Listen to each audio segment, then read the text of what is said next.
আজকের মেনু হচ্ছে বাটা মাছের ঝাল শুধু মশলা দিয়ে। তো কড়াইয়ের মধ্যে প্রথমে তেল গরম করে নিয়েছি, নিয়ে মাছগুলোকে ধুয়ে পরিষ্কার করে লবণ হলুদে মেখে রেখেছিলাম সেই মাছগুলো সম্পূর্ণ দিয়ে দিলাম কড়াইয়ের মধ্যে ভাজার জন্য। তো এপার ওপার দুই পিঠে ভালো করে মাছগুলোকে ভেজে নিতে হবে। তো ভেজে নেওয়ার পর প্রায় এরকমভাবে লাল লাল করে ভেজে নিতে হবে। ভেজে নেওয়ার পর মাছগুলো তুলে নেওয়ার পর যে পরিমাণে তেলটা থাকবে তার মধ্যে আরেকটু তেল দিয়ে ওর মধ্যে জিরে ফোড়ন দিয়ে দিলাম।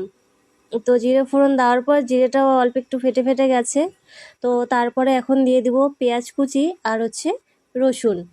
তো রসুন দেওয়ার পর সেগুলোকে ভালোভাবে নেড়ে চেড়ে নিচ্ছি, ভেঙে ভেঙে দিচ্ছি। নেড়ে চেড়ে নেওয়ার পর আদা জিরে আর হচ্ছে লঙ্কা আর একটু গরম মশলা পেস্ট করে রেখেছিলাম সেটা আমি দিয়ে দিলাম। দিয়ে মশলাটাকে এরকমভাবে একসঙ্গে মিক্সড করে এরকম করে ভাজা ভাজা করে কষিয়ে নিতে হবে। কষিয়ে নেওয়ার পর এর মধ্যে এখন দিতে হবে অল্প একটু জল, যাতে পেঁয়াজ রসুন একসঙ্গে সব মিক্সড হয়ে যায়। তো তার মধ্যেও দিয়ে দিয়েছি আমি হচ্ছে টমেটো।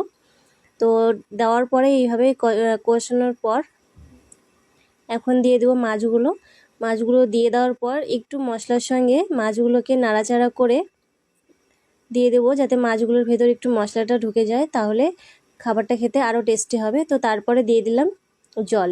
তো বেশি পরিমাণে না, যে যেরকম খাবে সে সেরকম পরিমাণে জল দেবে। তো আমরা একদম গ্রেভি খাবো, তো তার জন্য অল্প অল্প জল দিয়ে দিয়েছি। এবার ফুটতে শুরু হয়ে গেছে। তো এটাই হচ্ছে বাটা মাছের ঝাল শুধু মশলা দিয়ে। তো তোমাদের